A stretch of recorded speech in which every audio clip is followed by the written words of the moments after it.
Bharatiya Janata party के manifesto के अंदर था और कई बार प्रधानमंत्री जी ने खुद ये बात कही थी।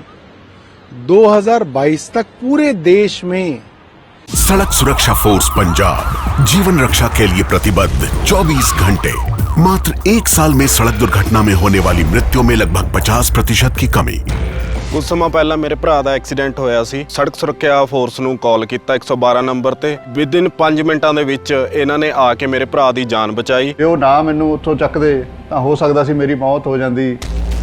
मुख्यमंत्री भगवंत सिंह मान की कोशिशों से अपना पंजाब बन रहा है रंगला पंजाब। सबको पक्का मकान मिल जाएगा। 2022 जो 3 साल पहले गुजर चुका है, अब पूरे देश में क्या हुआ ये तो मुझे नहीं मालूम और उस पर बात करने का फायदा भी नहीं। क्या दिल्ली में केंद्र सरकार ने सबको पक्का मकान दे दिया? नहीं दिया। कहां आप दिल्ली के अंदर 2.5 करोड़ लोगों को पक्का मकान देने की बात कर चुके हैं और वादा था 2022 तक मिल जाने थे। आज हम 2025 में हैं और अब 1675 फ्लैट देने की बात कर रहे हैं। ये तो गरीबों की गरीबी का मजाक उड़ाने की बात है। दूसरी बात, पिछले 2 साल में मैं चुनौती देके कह रहा हूं, केंद्र सरकार और केंद्र सरकार की एजेंसियों ने जैसे डीडीए, रेलवे, एलएनडीओ लाखों गरीबों की झुग्गी झोपड़ियों को उजाड़ के उनको बेसहारा कर दिया और वो गरीब आज फ्लाईओवरों के नीचे बैठे हैं, रैन बसेरों में अपना सर छिपा रहे हैं, फुटपाथों पे और नालों के करीब जो बैठे हुए हैं। मैं चाहूंगा केंद्र सरकार और प्रधानमंत्री जी इसके ऊपर पूरी दिल्ली को आश्वासन दें कि जिन अधिकारियों ने उन गरीबों के मकान तोड़वाए, उनकी झुग्गी झोपड़ियां तोड़वाई, उनके खिलाफ प्रधानमंत्री जी क्या कार्रवाई करेंगे, हम लोग ये जानना चाहेंगे।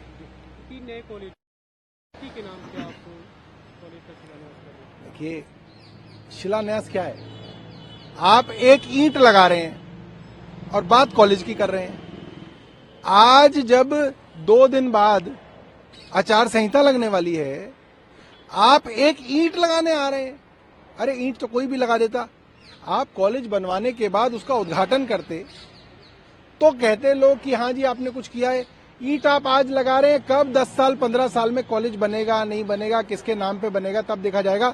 आज ईंट के ऊपर तो कोई नाम नहीं है। जब कॉलेज बनेगा तब देखा जाएगा किसकी सरकार होगी, किसका नाम आएगा। तो नया मुद्दा एक बीजेपी के एलडी ने परमिट किया कि मंदिर तोड़े जाएंगे।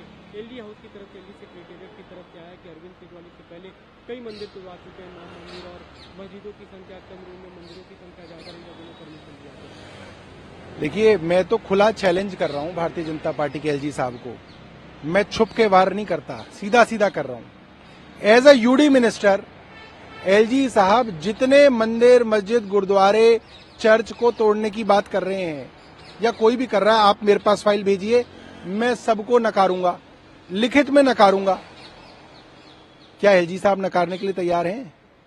मैं यूडी मिनिस्टर के तौर पे वचन दे रहा हूं, कोई भी फाइल मेरे पास आएगी तो हम दिल्ली के अंदर धार्मिक सौहार्द के लिए किसी भी ऐसे धार्मिक स्ट्रक्चर को तोड़ने की परमिशन नहीं देंगे। मैं एज ए यूडी मिनिस्टर बोल रहा हूं। क्या एलजी साहब ये कहने के लिए तैयार हैं कि उनके द्वारा ना पुलिस फोर्स दी जाएगी, ना डीडीए डिमोलिशन करेगा, ना एमसीडी डिमोलिशन करेगा, कोई भी एजेंसी डिमोलिशन नहीं करेगी और अगर कोई एजेंसी डिमोलिशन करती है तो उसके एचओडी के ऊपर एलजी कार्रवाई करेंगे। एलजी साहब दे दें, एलजी साहब ये लिखित में बयान जारी कर दें कि अगर कोई भी रिलीजियस स्ट्रक्चर का डिमोलिशन होता है उसके एचओडी के खिलाफ तुरंत कार्रवाई एलजी द्वारा की जाएगी। एलजी साहब लिख के दे दें, सबको मालूम पता चल जाएगा। मगर एलजी साहब नहीं लिखेंगे क्योंकि मन में कहीं पे चोर छिपा हुआ है। मेरे मन में चोर छिपा नहीं हुआ। जिस दिन फाइल भेजोगे उस पर लिख के कर देंगे, लिख के करेंगे। एलजी साहब बोले कर सकते हैं तो। कृषि से जुड़े जो कानून है उसे लागू नहीं किया जा रहा है।